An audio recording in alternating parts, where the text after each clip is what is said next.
Welcome to Thrive and Talks with Anthony. Today we're going to be having an insightful conversation. Today's conversation is going to be about navigating major life decisions.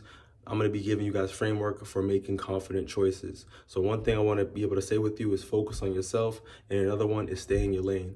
Throughout life, you're going to be able to experience different transitions in your life and different decisions that you're going to have to make, and the decisions you make definitely will impact the future. So it could be something as, making a transition from school, going to college and trying to figure out that school, buying a car for the first time, like what is the best car to get, gym membership, like what is the best gym, and you're gonna have different people around you telling you, projecting on you, telling you what you should do, telling you da, but it comes down to your choice, what you want to do, and the outcomes that come with these choices, right? So let's dive into this video. I want to give you guys some context. I want to give you guys some techniques and some skills and different things that you're going to be able to use in your own life, and let's just move from there, right? So imagine this. Your high school senior excited about graduation, but the pressure is mounting. Your friends are talking about the prestigious universities and colleges they're heading to, while your family insists that you follow the same path. You feel overwhelmed, caught between expectations and your own desires. But after some deep reflection, you realize that community college might be the best fit for you. It offers the support and academic structure you need to thrive, and it allows you to develop at your own pace. This choice not only eases your anxiety, but ultimately sets you up for a successful transfer to the university later on. Today, we're going to be able to explore and navigate some major life decisions like this one, using the framework that can help you make choices that will be able to provide clarity, confidence, just like this student did. So significant choices that impact the various aspects of one's life, such as career, relationships, even personal growth. So when it comes to our decisions that we make, it impacts, like I said, various aspects. I'll say it again, it can impact your career, your relationships, and even your own personal growth. So the benefits of one's confident decision-making skill could reduce your anxiety, enhance confidence, and leads to more thoughtful outcomes. Because you're using that rational thinking, you're putting yourself first, and you're also really tied into your intuition. When you're making these confident choices in your life decision-making, in regards to your skills, it can change your career, relationship, commitments, education path, and even financial investments. When you're putting yourself first, and you're also using, like I said, critical and that rational thinking to be able to give you the best outcome as possible. So let's just jump right into some framework. Key framework makes confident decisions in regards to, let's start with number one, is the pros and cons list. So write down advantages and disadvantages of each option. So the benefit of doing this, it be able to give you a visual that promotes potential outcomes, helping you weigh your options objectively. So for example, deciding between two job offers or even two schools, will be able to give you the best fit for you based off of writing these things down, looking at the benefits, and looking at the things that are just like the disadvantages, the things that are not going to really be in alignment to what you want, right? The next would be the decision matrix. So create a matrix that involves options based off multiple criteria. So looking at the salary, the location, even the work-life balance. So you want to look at different aspects and really gain some insight and assess them to be able to see if this is a criteria that is best fit for you. The benefit of doing this will be able to provide you a visual that quantifies your preferences and make a decision more clearer for you, so you're able to compare those options. For example, choosing between different colleges or programs. So when you're looking at the programs criteria or the colleges, you're able to see the benefits of the school, whether not just like the meal plan and stuff like that, but the diversity, what programs, things that they offer, what's on campus, and so on and so forth, right? The next is going to be the 10-10-10 rule. So basically consider how you feel about your decision in 10 minutes, 10 months, and in 10 years. So the benefit of doing this will be able to give you that long-term future type of thinking, seeing what's going on, not just now, but also to that emotional awareness. Like I said, that 10 minutes from now, how it makes you feel, 10 months from now, how that makes you feel and what you're seeing, and then 10 years. So all this will be able to help you get like an illustration, deciding what job or what relocation or what options that you're going to be able to have that are going to be able to best suit you based off of your current decision. all right?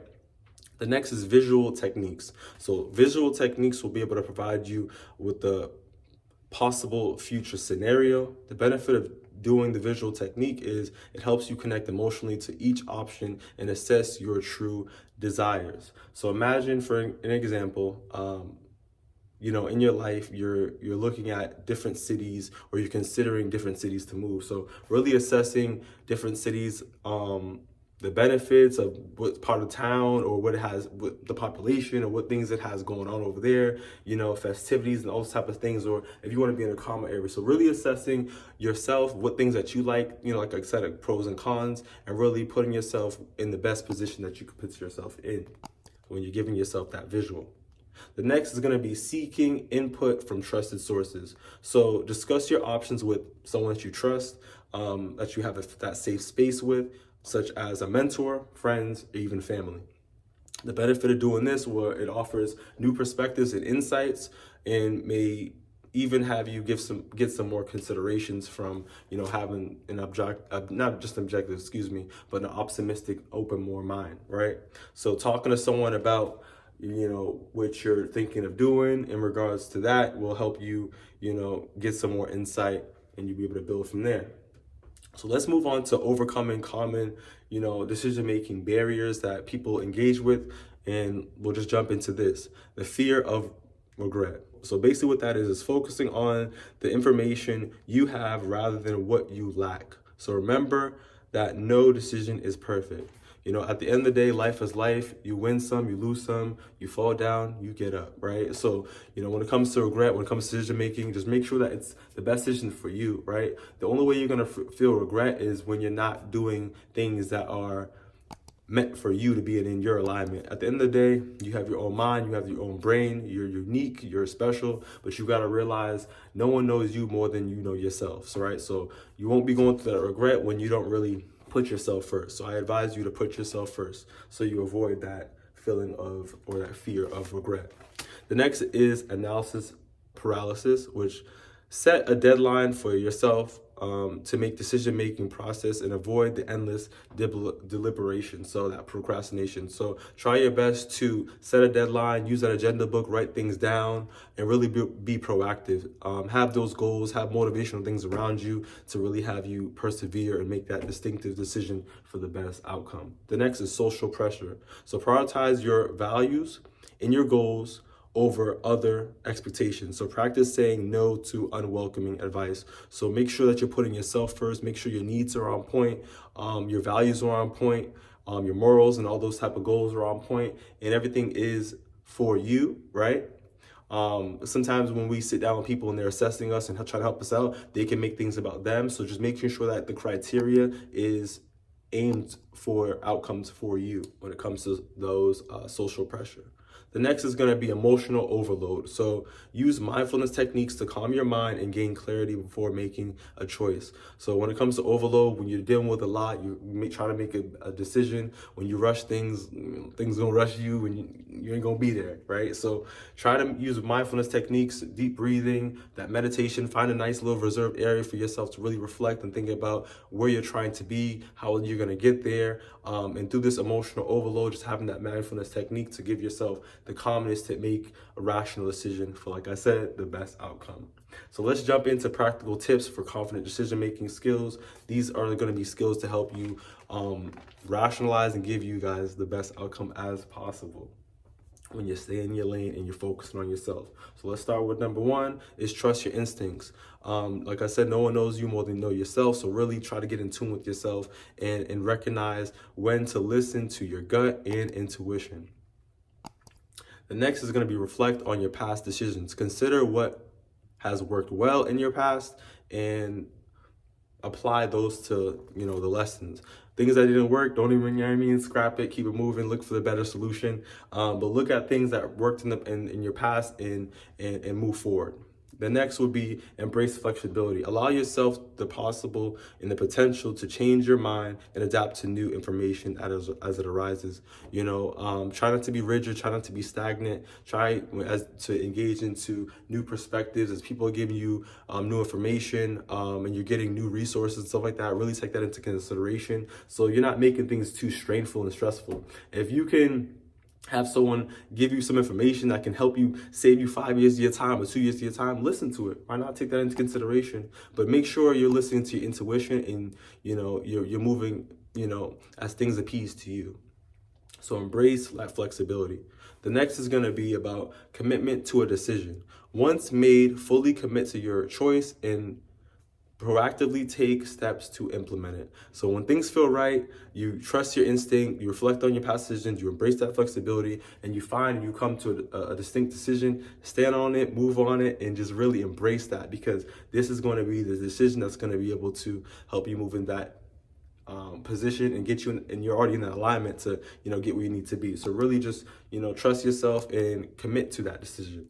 Additional elements I want to be able to advise when you're seeking resources would be like books and other tools that will help you to gain more insight on your own personal journey. I want to be able to say as well in this video, as we're coming to a close, is that we discussed about various elements in regards to the importance of life decisions and confidently making a confident decision. I suggest that anybody out there that has any advice or any, things that they use in their own life or any circumstances that they've been in that, kind of it's on that dialogue in regards to our conversation of making a confident decision, please put that into the comment and share. If you think this video was really beneficial and you learned some things, give it a thumbs up, share it as well. But I want to be able to say thank you for thriving with me. Thank you for talking to me. And, continue to come to Thrive and Talks for this more intentional conversation and dialogue. We'll see you on the next one. Take it easy.